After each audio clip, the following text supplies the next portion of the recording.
फिल्मी किस्से बाय राकेश में आपका स्वागत है। आज 1963 की टॉप 10 हिंदी फिल्मों की बात करेंगे। 10वें नंबर पर थी फिल्म बंदिनी। अशोक कुमार, नूतन, धर्मेंद्र। कहानी बंगाली नावल तमसी पर आधारित थी, जिसे लिखा था चारूचंद्र चक्रवर्ती ने। Screen play Nabendu Ghosh, dialogues Paul Mahindra, गीतकार शैलेंद्र और गुलजार, संगीतकार एस टी बर्मन, निर्माता निर्देशक थे बिमल रॉय। बंदनी के बारे में एक स्पेशल एपिसोड आप देख चुके होंगे।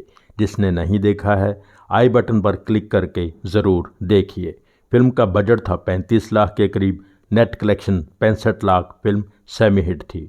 9वें नंबर पर थी film Gehra Daag. Rajendra Kumar, Mala Sinha. Story screen play Dhruva Chatterjee, dialogues Ehsan Rizvi, गीतकार शकील बदायूनी, संगीतकार रवि, निर्माता निर्देशक ओ.पी. रल्हन। राजेंद्र कुमार प्रेजेंटर थे। आप जानते ही हैं कि ओ.पी. रल्हन राजेंद्र कुमार के जीजा थे। राजेंद्र कुमार अब बड़े स्टार बन चुके थे, इसलिए उन्होंने ओ.पी. रल्हन से कहा कि मुझे कास्ट करके फिल्म बनाओ और एज प्रोड्यूसर इस्टेब्लिश हो जाओ। एज प्रोड्यूसर गहरा दाग ओ.पी. रल्हन की पहली फिल्म थी। एज डायरेक्टर दूसरी थी। एज डायरेक्टर उनकी पहली फिल्म थी मुजरिम, जो 1958 में आई। उसके निर्माता थे F.C. मेहरा। गहरा दाग का फेमस गाना था तुम्हें पाके हमने जहां पा लिया है, जिसे रफ़ी साहब और आशा जी ने गाया। फिल्म का बजट था 40 लाख के करीब, net collection 70 lakh. Film semi hit थी। 8वें नंबर पर थी फिल्म मुझे जीने दो। सुनील दत्त, वहीदा रहमान, अनवर। फिल्म के लेखक थे आगा जानी कश्मीरी, गीतकार साहिर लुधियानवी, संगीतकार जयदेव, निर्देशक मोनी भट्टाचार्य जी, निर्माता सुनील दत्त। 1963 में सुनील दत्त ने अपना प्रोडक्शन हाउस शुरू किया था और उसी साल 2 फिल्में बनाई थीं, ये रास्ते हैं प्यार के और मुझे जीने दो। अब तक Sunil Dutt musical, social, romantic फिल्मों में ही काम करते थे। मुझे जीने दो इस फिल्म से उन्होंने अपनी इमेज को एक नया रंग दिया। एक डाकू के रूप में सुनील दत्त पर्दे पर छा गए। इस फिल्म की शूटिंग के दौरान मजाक ही मजाक में संजय दत्त को किडनैप करने की बात भी हुई थी। इस पर आप ये एपिसोड देख सकते हैं। सुनील दत्त को इस फिल्म के लिए best actor film fair award मिला था। फिल्म के गाने बहुत शानदार थे। मिलन रुत आ गई, नदी नारे ना जाओ शाम पैयां पड़ूं, तेरे बचपन को जवानी की दुआ देती हूँ, अब कोई गुलशन ना उजड़े, अब वतन आज़ाद है, और समा बांध देने वाला गाना रात भी है कुछ भीगी भीगी। गाने की धुन, म्यूजिक, हर शॉट, हर फ्रेम लाजवाब है। गाना दर्शक को पूरी तरह अपने काबू में कर लेता है। वहीदा रहमान का काम तो कमाल था ही। सुनील दत्त के एक्सप्रेशंस और उनका देखने का अंदाज बहुत ही ज़बरदस्त था। फिल्म का बजट था 45 लाख के करीब, net collection 80 lakh. Film semi hit थी। 7वें नंबर पर थी फिल्म शिकारी। अजीत, रागिनी, हेलन। शिकारी हॉलीवुड फिल्म्स डॉक्टर साइक्लॉप्स और किंग कॉन्ग से इंस्पायर्ड थी। फिल्म के राइटर्स थे सुरेंद्र मेहरा, राजेंद्र गौर, निर्माता F.C. मेहरा, निर्देशक मोहम्मद हुसैन, गीतकार फारूक कैसर, कमर जलालाबादी, संगीतकार G.S. Kohli. Film surprise hit थी। फिल्म की सफलता में इसके गानों का बहुत बड़ा हाथ था। सारे गाने हिट थे। चमन के फूल भी तुझको गुलाब कहते हैं, अगर मैं पूछूं जवाब दोगे, और सबसे पॉपुलर तुमको पिया दिल दिया कितने नाज से। फिल्म का बजट 45 लाख के करीब था, net collection 90 lakh. Film hit थी। 6ठे नंबर पर थी फिल्म तेरे घर के सामने। देव आनंद, नूतन, ओम प्रकाश, हरिंद्र नाथ चट्टोपाध्याय। इसमें जरीन कैटरेक ने भी काम किया था। जरीन ने सिर्फ इसी फिल्म में काम किया है, बाद में वो संजय खान से शादी करके जरीन खान बन गई थीं। फिल्म के लेखक निर्देशक थे विजय आनंद, गीतकार हसरत जयपुरी, संगीतकार S.T. बर्मन, निर्माता देव आनंद थे। ये नवकेतन की आखिरी ब्लैक एंड वाइट फिल्म थी। विजय आनंद की एज डायरेक्टर ये तीसरी फिल्म थी, असल में चौथी थी, पर हम दोनों में क्रेडिट अमरजीत को दिया गया था। वो सारी बात आप इस एपिसोड में देख चुके होंगे। फिल्म बहुत ही शानदार, romantic, musical, light hearted entertainer थी। एक लेखक निर्देशक के तौर पर विजय आनंद की काबिलियत तो आप सब जानते ही हैं। ये भी जानते हैं कि एक गाना शूट करने में उन्हें महारत हासिल थी। हर गाने को क्रिएटिव विजुअल्स देना उनकी स्पेशलिटी थी। फिल्म का टाइटल सॉन्ग तेरे घर के सामने पर्दे पर देव आनंद ड्रिंक करते हुए गाते हैं। नूतन को ग्लास के अंदर दिखाया गया है। ग्लास में जब बर्फ गिरती है तो नूतन का रिएक्शन है।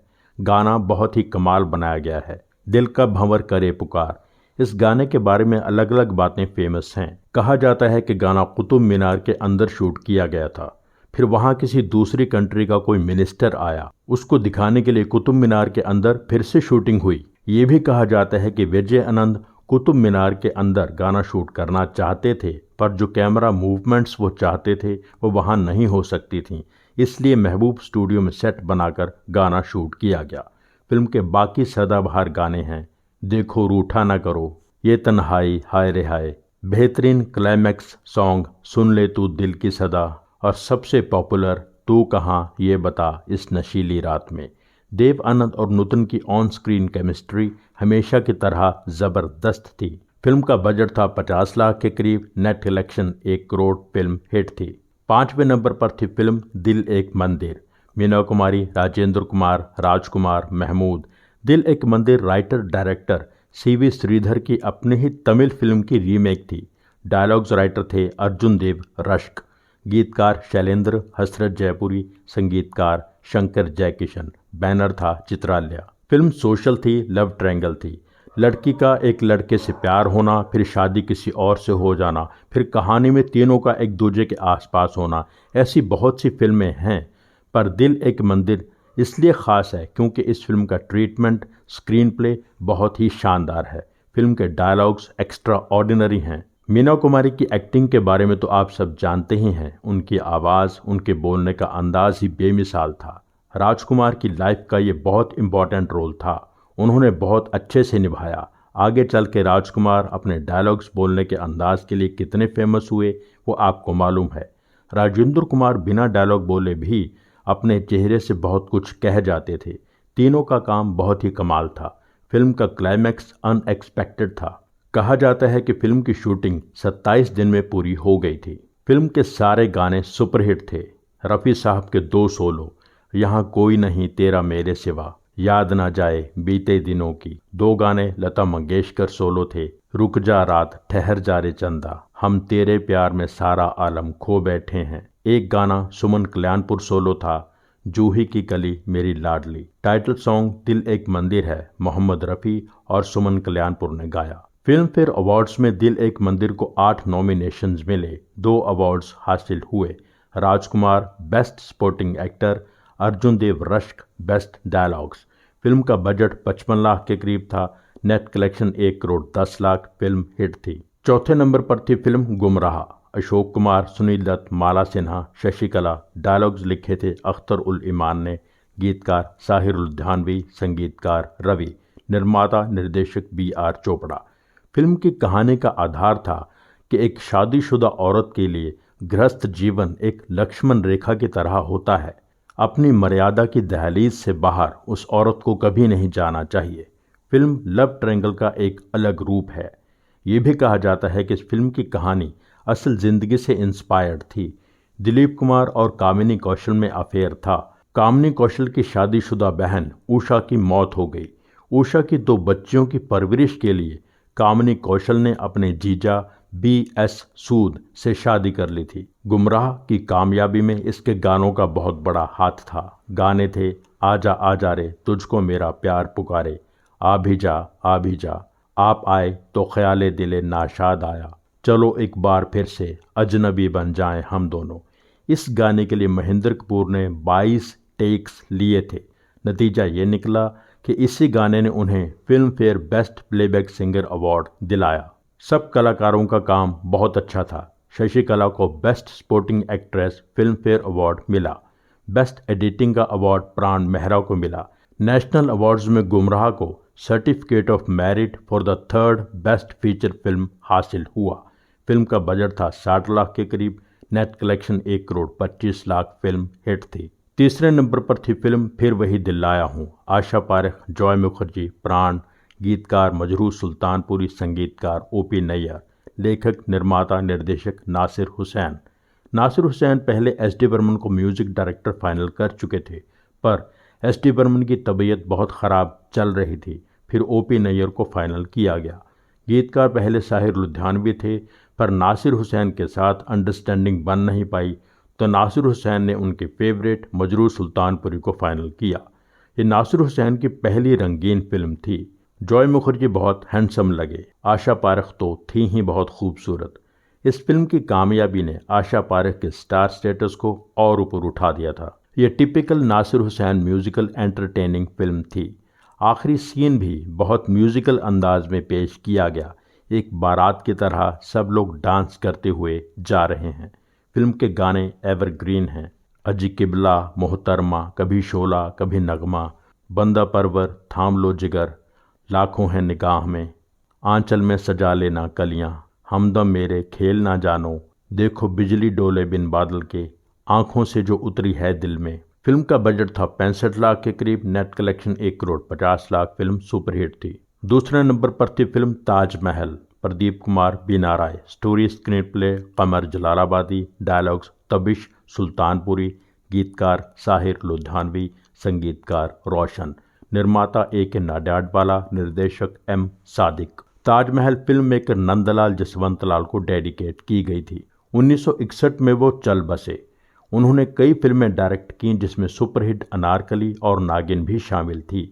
1953 की फिल्म अनारकली में पहली बार प्रदीप कुमार और बीना राय ने साथ काम किया था। 1963 की फिल्म ताजमहल में आखिरी बार दोनों ने साथ काम किया। ताजमहल म्यूजिकल हिट थी। संगीतकार रोशन को best music director film fair award मिला था। साहिर लुधियानवी को बेस्ट लिरिक्स अवार्ड मिला था। गाना था जो वादा किया वो निभाना पड़ेगा। फिल्म के बाकी हिट गाने थे जो बात तुझ में है, तेरी तस्वीर में नहीं, पाँव छू लेने दो फूलों को, चांदी का बदन सोने की नज़र। फिल्म का बजट था 75 लाख के करीब, net collection 1 crore 75 lakh. Film superhit थी। 1963 की पहले नंबर पर रहने वाली फिल्म थी मेरे महबूब। अशोक कुमार, निम्मी, राजेंद्र कुमार, साधना, प्राण, जॉनी वॉकर, अमिता।